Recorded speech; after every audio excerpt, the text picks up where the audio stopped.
नमस्ते dear viewers. आज के इस वीडियो में हम लोग refrigerator and it's coefficient of performance को डिस्कस करेंगे। तो चलिए इस वीडियो को स्टार्ट करते हैं। सबसे पहले ये समझ लेते हैं कि रेफ्रिजरेटर होता क्या है। एक्चुअली में रेफ्रिजरेटर एक तरह का हीट इंजन है, ठीक है ना। रेफ्रिजरेटर एक्चुअली में एक तरह का हीट इंजन है जो अपोजिट डायरेक्शन में वर्क करता है, या ऐसा कहिए रिवर्स डायरेक्शन में वर्क करता है, ठीक है। इसको हम लोग कुछ ऐसे समझ सकते हैं। समझने के लिए हम लोगों ने यहाँ पर एक सोर्स लिया है जो टेम्परेचर T1 पर है, एक सिंक लिया है जो टेम्परेचर T2 पर है। इस तरीके से कि जो सोर्स का टेम्परेचर है T1 वो हमेशा सिंक के टेम्परेचर T2 से ग्रेटर होगा, और यहाँ पर R हम लोगों ने रेफ्रिजरेटर ले लिया। तो सेकेंड लॉ के अकॉर्डिंग हमें हमेशा इसको बाहर से कुछ वर्क डन प्रोवाइड करना होता है, ठीक है। तो मान लीजिए हम लोगों ने रेफ्रिजरेटर को कुछ बाहर से वर्क डन प्रोवाइड किया, such like W amount of work done इसे बाहर से हम लोगों ने दिया। तो जैसे ही हम लोग इसको W अमाउंट ऑफ वर्क देते हैं, होता क्या है कि ये जो रेफ्रिजरेटर है ये सिंक से Q2 amount of heat absorb कर लेता है। मान लीजिए Q2 अमाउंट ऑफ हीट ये ऑब्जॉर्ब कर लेता है, और लार्जर अमाउंट ऑफ हीट, या आप ऐसा भी कह सकते हैं greater amount of heat Q1 source को रिजेक्ट कर देता है। इस तरीके से कि जो Q1 है ये इक्वल होता है किससे, Q2 प्लस W से, और we can say that work input is equal to Q1 minus Q2। Okay, तो इस तरीके से रेफ्रिजरेटर वर्क करता है। आप देख पा रहे हैं मैकेनिज्म बिल्कुल हीट इंजन वाला ही है, बट ये रिवर्स डायरेक्शन में वर्क कर रहा है। ओके, तो अब बात करते हैं इसके कोफिशिएंट ऑफ परफॉर्मेंस की। तो coefficient of performance of refrigerator, अब आप कहेंगे कि आपने कहा ये हीट इंजन है, तो हीट इंजन के लिए तो हम लोग क्या करते थे, इफिशियंसी कैलकुलेट करते थे, बट रेफ्रिजरेटर के लिए हम लोग कोफिशिएंट ऑफ परफॉर्मेंस कैलकुलेट करते हैं, जो एक नंबर होता है। इफिशियंसी क्या होता था, परसेंटेज में निकलता था, ठीक है। तो coefficient of performance of refrigerator is equal to output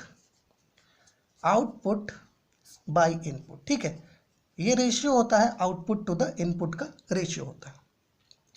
refrigerator के केस में आउटपुट क्या है, डिजायर्ड इफेक्ट जो हम चाहते हैं।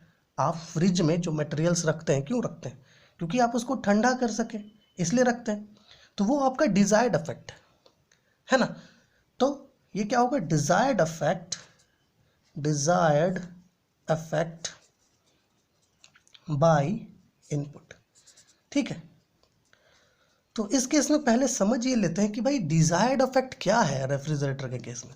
अब आपने फ्रिज देखा होगा, फ्रिज में आप जो भी मटेरियल्स रखते हो वो क्यों रखते हो, क्योंकि भाई उनको ठंडा रखा जा सके, फ्रेश रखा जा सके। तो जो मटेरियल्स आप फ्रिज में रखते हैं ना, वो एक्चुअली में सिंक का काम करती है, ठीक है। तो आपको उसको ठंडा रखना है, तो आप उसको कैसे ठंडा रखेंगे, उस मटेरियल से ज़्यादा हीट को अब्जॉर्ब करके, ठीक है। तो डिजायर्ड इफेक्ट क्या हुआ कि भाई ज़्यादा से ज़्यादा हीट को अब्जॉर्ब किया जाए उन मटेरियल से जो अंदर रखा हुआ है सिंक में। So here desired effect is Q2 and input is work input, that is W। अब वर्क इनपुट क्या था, W, Q1 माइनस Q2 से इक्वल है। तो आप यहाँ पे लिख सकते हैं coefficient of performance of refrigerator is equal to Q2 by Q1 minus Q2। Okay, तो एक तो ये हो गया coefficient of performance of refrigerator. आप कुछ इस तरीके से लिख सकते हैं हीट के फॉर्म्स में, हीट अब्जॉर्ब्ड और हीट रिजेक्टेड के फॉर्म में।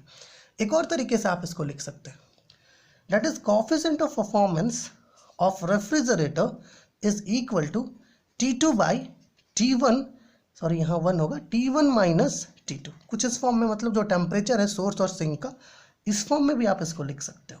ओके, तो ओवरऑल आपको क्या पता चल रहा है, ओवरऑल हमें ये पता चल रहा है कि भाई जो रेफ्रिजरेटर है इसका काम क्या है, इसका काम ये है कि it further cools a colder body, ठीक है। जो कोल्डर बॉडी होता है उसको ज़्यादा से ज़्यादा ये कोल्ड करता है। ओके, तो ये एक छोटा सा कंसेप्ट है रेफ्रिजरेटर का, refrigerator and it's coefficient of performance. Heat एक और तरह का डिवाइस होता है, दैट इज हीट पंप।